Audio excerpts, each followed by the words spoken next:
typical, a train comes past as soon as I try and start talking to you. 1 minute.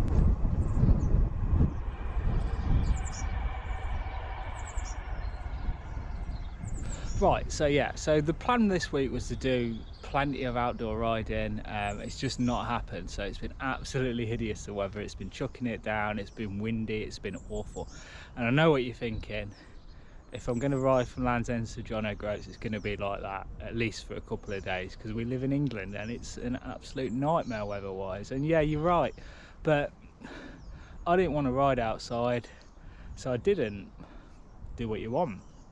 So I've been riding on Zwift, but that doesn't make an interesting video, does it? Well, I don't think it does anyway. So the weather's finally died down, and it is, well, apart from being horrendously windy, it looks like quite a nice day, as you can see. So I've been doing some pretty hard sessions on Zwift, so today's just going to be like a shortish, easiest ride. But the reason why, well, one of the things I wanted to talk about in this video was my saddle. I fell into the myth that it's the most comfortable saddle in the world. It's made out of angel tears. You know, there's no other saddle for bikepacking. And is that true?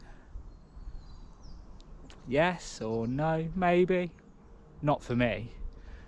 So saddles is like a personal thing, isn't it? So yeah, so I thought I'd talk to you about my thoughts on the Brooks Cambium. The only thing I can say is, if you want to know whether it's the most comfortable saddle in the world, you're just going to have to try it. But this is what I think. So here it is. Here's a saddle, Brooks Cambium C15. So what can I tell you about it? So the idea is that when you sit on it, it sort of flexes. I don't know if you can see that. Yeah, you probably can. So it's called a hammock saddle. So it's basically supported between this point here and this point here at the back. And the bit in between is supposed to support your weight, but sort of mould to yourself. However, I'll just prick myself on that. However, I believe that because I'm not that heavy, I don't think it really works. So that's probably one of the reasons why it doesn't really suit me, because it's quite hard, this saddle. It's a pretty hard saddle. It's like rock hard. It's not really any padding apart from the flex in it, and yeah, it does flex a bit. You can probably see it flexing here.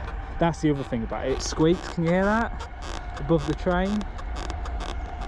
Yeah, it squeaks, and when it's wet, that's just really annoying. So yeah, I don't like that about it, and that's what, it doesn't really suit me. I think I'm too heavy for it. I almost feel like they need to make some saddles for different weights so that that feature sort of works.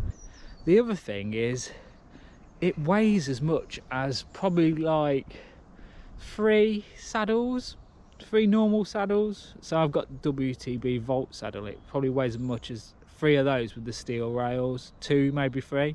It's about 450 grams or something stupid. So even if it was a comfortable saddle, I believe you could get any other saddle that's lighter and it would be just as comfortable, and you'd save 2 bags of wine gums in weight.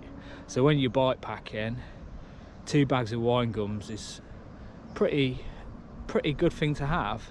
So yeah, I think I'm going to be switching back to the WTB Vault, and I've got a fabric scoop saddle, so I'm going to try those out and see which one I think's best.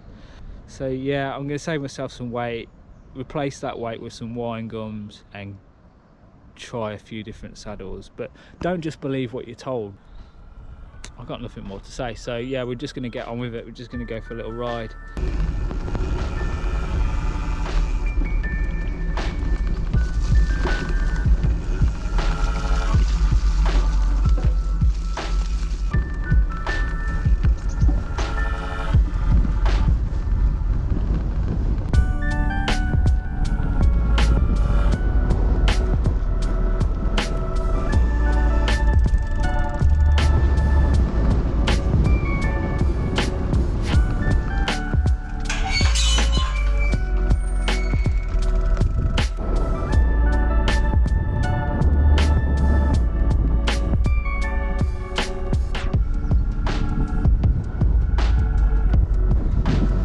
surprisingly dry actually, despite that last little bit, but yeah, it's not too bad.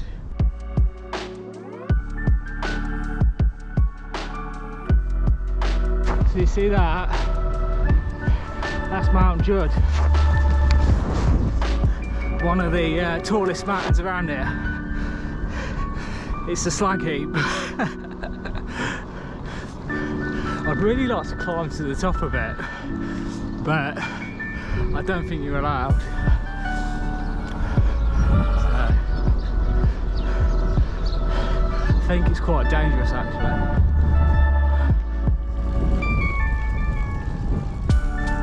I always forget about this hill. It's actually quite a steep little hill. Oh yeah! Also, in other news, while I was messing around on Zwift the other day, I did a FTP test. Threshold power, which is the amount of power you can put out over an hour. So I was 241 watts. I've gone up to 249. So 8 whole watts. And that means I could probably go 0.00001 mile an hour quicker over an hour. I don't actually know how much it actually is.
Well, that's the end of today's ride and my review of the Brooks Cambium C15.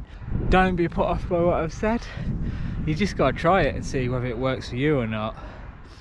So yeah, this week we'll see what the weather's doing. It may be more inside on Zwift if I can't be asked to get out in the disgusting weather, or I might get out. I'm hoping to do some more hill repeats this week, and a longer ride in the week, and then probably a long ride at the weekend. We'll see what happens.